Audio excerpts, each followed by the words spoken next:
भाई देखिए, जो लोग इस बात का हो हल्ला मचाते हैं कि बिहार को विशेष राज्य का दर्जा नहीं मिला, विशेष राज्य का दर्जा नहीं मिला, ये वही विपक्ष के लोग हैं जिनके पास ये जानकारी का अभाव है कि इन्हीं की सरकार में, यूपीए की सरकार में मनमोहन सिंह जी के दौरान ही नीति आयोग में इस तरीके के प्रावधान किए गए थे जिसके बाद किसी भी राज्य को विशेष राज्य का दर्जा मिलना लगभग नामुमकिन के करीब हो गया था। बहरहाल हम लोग की मांग रही थी कि जब तक विशेष राज्य के दर्जे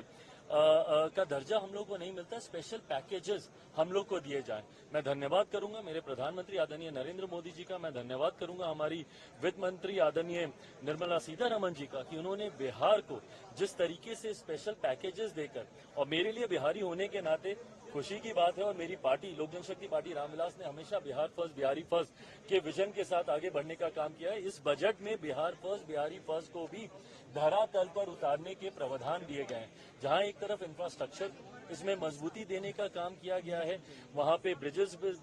बना के, वहां पे क्या कहते हैं मेडिकल कॉलेजेस की बात हो, वहां पे एयरपोर्ट्स की बात हो, तो जहां एक तरफ बिहार के इंफ्रास्ट्रक्चर को मजबूत किया गया है, वहीं वहां की अर्थव्यवस्था को मजबूत देने के लिए वहां पे अलग अलग राज्यों में गया हो, राजगीर हो, अलग अलग राज्यों में जिस तरीके से टूरिज्म को भी वहां पे बढ़ावा देने के लिए प्रावधान किए गए हैं, जिस तरीके से बाढ़ की एक बहुत बड़ी समस्या जिससे हम लोग हमेशा दशकों से हम लोग परेशान रहे हैं, उसके भी समाधान का जिक्र इस बजट में किया गया है। तो मैं मानता हूं बिहारियों के लिए ये बहुत खुशी की बात है और पूरी बिहार की जनता प्रधानमंत्री जी का धन्यवाद करेगी। बट ओवरऑल भी अगर इस बजट को देखा जाए तो पूरी तरीके से समावेशी बजट है। पिछले 10 सालों में भारत की अर्थव्यवस्था, एक मजबूत अर्थव्यवस्था का लाभ हमारे समाज के हर वर्ग को मिले,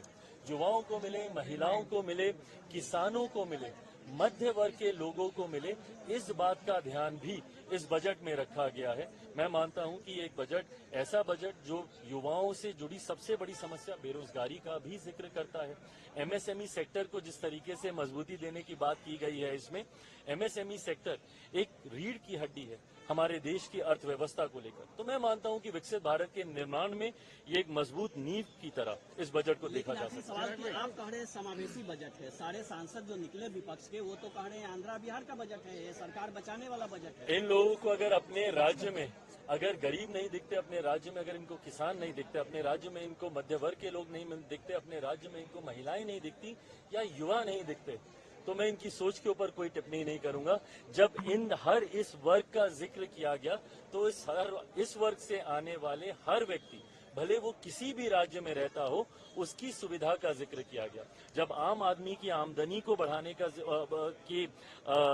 बचाव को, जो वो बचत करता है, उसको बढ़ाने का जिक्र किया, तो ये हर राज्य के व्यक्ति का जिक्र किया गया। पर अगर इसमें उनको उनके राज्य का जिक्र नहीं दिखता तो ये उनकी सोच